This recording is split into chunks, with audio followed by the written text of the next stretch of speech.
soo dhawaada saaxiibadena YouTube haddii aad tahay markii kugu horeysay aad soo booqato channelka noo sar subscribe.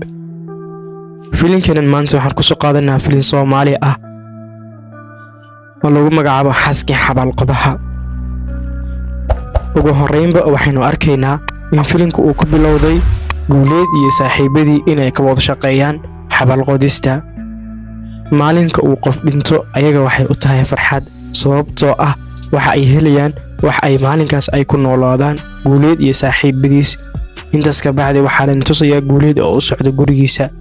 sidoo kale waxaynu arkaynaa Guuleed inuu xaaskiisa uu u qoweynayo. Guuleed xaaskiisa aad ayuu u jecel yahay, ayadana waxay ka wareysanaysaa wixii uu maanta soo qabtay iyo wixii uu la kulmay.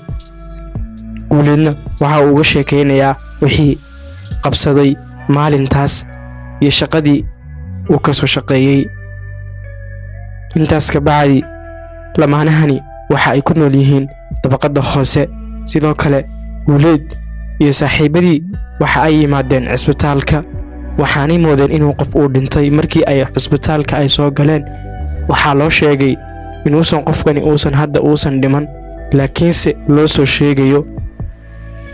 Guuleed iyo saaxiibadii ayagoo niyad jabsan ay dib ay iskaga soo laabteen, waxaanay fadhiisteen cisbitaalka agtiisa si ay wax jawaab ah ay uga helaan qofkaas. sidoo kale waxaa la tusayaa Guuleed oo xamaali ah. gabadhii uu xamaaliyay waxa ay siisay lacag yar intii ay ku heshiiyeen ma ahaane. Guuleedna waxa uu ku yiri ii kordhi, balse si anshax darro ah ayay u la hadashay. intaas ka bacdi Guuleed waxa uu arkayaa wiilkiisa yar oo la ciyaaraya caruuro kale. wiilkiisana aad ayuu u faraxsanaa, laakiin wiilkiisa yar wuu ogyahay in hooyadii ay xanuunsanayso halka uu aabihiina uu u yimi wiilkiisa. intaas ka bacdi waxaa la tusayaa Guuleed iyo asxaabtiisa oo ka wada shaahaynaya meherad, balse mid ka mid ah saaxiibkii ayaa ka helay gabadhii shaaha iibinaysay, waana uu la ashqaraaray. Guuleed ayaa hadalla kaftana ku tuurtuuray. intaas ka bacdi Guuleed waxa uu gurigiisa ugu imanayaa xaaskiisa, waxaana xaaskiisu ay u sheegaysaa inay maanta ay aadayaan aroos. Guuleed arrintan uu la yaabay, waxaana uu ku dhahay inagoon layna soo casumin miyaynu aadaynaa, balse xaaskiisu waxay hore ay u soo waday neef xoola ah. waxaanay ku tiri neefkan ayaan ka dhiganaynaa invitation oo aan ku galaynaa xafladda arooska. waxaanay ku dhahday Guuleed waxaan ka soconnaa gabadha la guursaday ehelkooda. raggii meesha taagnaa albaabka ee dadka sii daynayay way la yaabeen, balse ugu dambeyntii way sii daayeen. intii lagu guda jiray xafladda arooska waxa aad u xanuunsatay Guuleed xaaskiisa, balse si aan loo dareemin xaaska Guuleed waxay mar walba ay la samaysaa dhaansi, isaguna wuu dareensan yahay in xaaskiisu ay aad u xanuunsanayso. Guuleed arrintan waa uu adkaysan waayey, waxaana uu u tegay dhakhtaradiina waxa uu sheegay in xaaskiisu ay ka xanuunsanayso keli. dhakhtaradii waxay u sheegtay haddii aan waxba laga qaban ama kelida aan laga saarin in xaaskiisu ay dhimanayso, halkaasna uu ku waayayo xaaskii uu nolosha ka doortay. Guuleed waxa uu soo bandhigayaa inuusan wax lacag ah uusan haysan, uuna ka shaqeeyo xabaalaha. intaas ka bacdi waxaa la tusayaa Guuleed iyo asxaabtiisa oo wada ciyaaraya. maalinkaasna waxay ahaayeen bilaa shaqo. Guuleed waxa uu isku dayay inuu aado goob laga dhisayo guri, balse wax shaqo ah lagama siin oo waa la isku dhagooliyay. noloshu aad ayay ugu xumaatay Guuleed, waxaana uu dib ugu soo laabtay maalinkaas xaafadiisa. xaaskiisa ayaa niyadda u dhistay. intaas ka bacdi Guuleed xaaskiisu aad ayuu xanuunkeedii uga soo daray.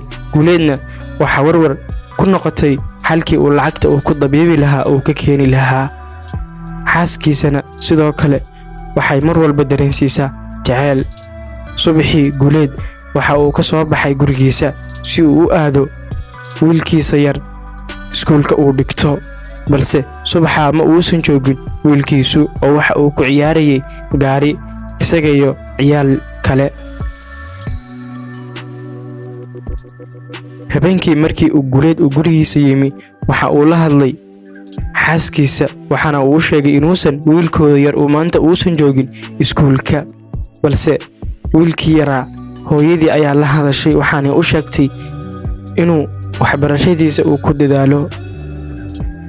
intaas ka bacdi Guuleed iyo asxaabtiisa waxay dib ugu soo laabtaan subaxaas meheradii shaaha. Guuleed saaxiibkiisna waxa uu aad uga helay gabadha makhaayadda ka shaqeysa. Guuleed iyo saaxiibadii waxay hadalla kaftana ay ku dhaheen gabadhii ayada oo ka helay wiilkan saaxiibkiis ah, balse Guuleed waa uu iskaga tagaa makhaayadda asaga iyo saaxiibadiis waxaana uu dib ugu soo laabtaa xaaskiisa habeennimadii. xaaskiisa aad ayay xanuunkeeda uga soo darayaa. Guuleedna waxa uu mar labaad dib ugu soo laabtay dhakhtaradii isagoo u sheegaya inuusan wax lacaga uusan haysan, haddii ay ku caawin karto ay fiicnaan lahayd.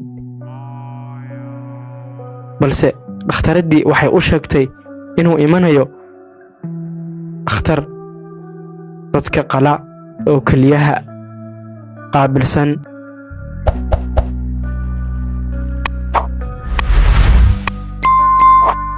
intaas ka bacdi Guuleed waxa uu yimi wiil ay saaxiibo ahaayeen. sidoo kale gabadh joogta meheradda ayaa ku tiri ma joogo saaxiibka. Guuleedna waxa uu ku yiri waan ku maqlayaa Cabdilaahiyow, maxaad saaxiib ii dhigeysanaysaa? warnahaantii gabadhii joogtay way la yaabtay. intaas ka bacdi waxaan arkaynaa wiilkii yaraa iyo hooyadeed, balse Guuleed waxa uu soo baxay ninkii waxaana uu ku yiri anuu wax lacaga ma hayo saaxiib ee iga raali ahow. Guuleedna kama uusan filanayn inuu saaxiibkiisa meheradda haysta oo ka shaqeysta uu u diidayo lacag. arrintii way ku adkaatay Guuleed waxaana uu garan waayay meel uu wax u dhaqaajiyo. sidoo kale waxa uu yimi bangi. ninkii bangiga joogay waxa uu ku yiri xaaskayga ayaa xanuunsanaysa i caawi.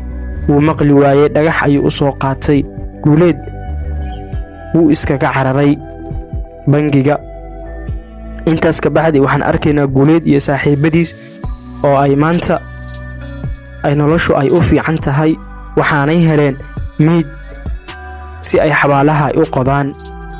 intaas ka bacdi saaxiibkiis Guuleed ayaa soo raacay waxaanay wada marayaan dhabo.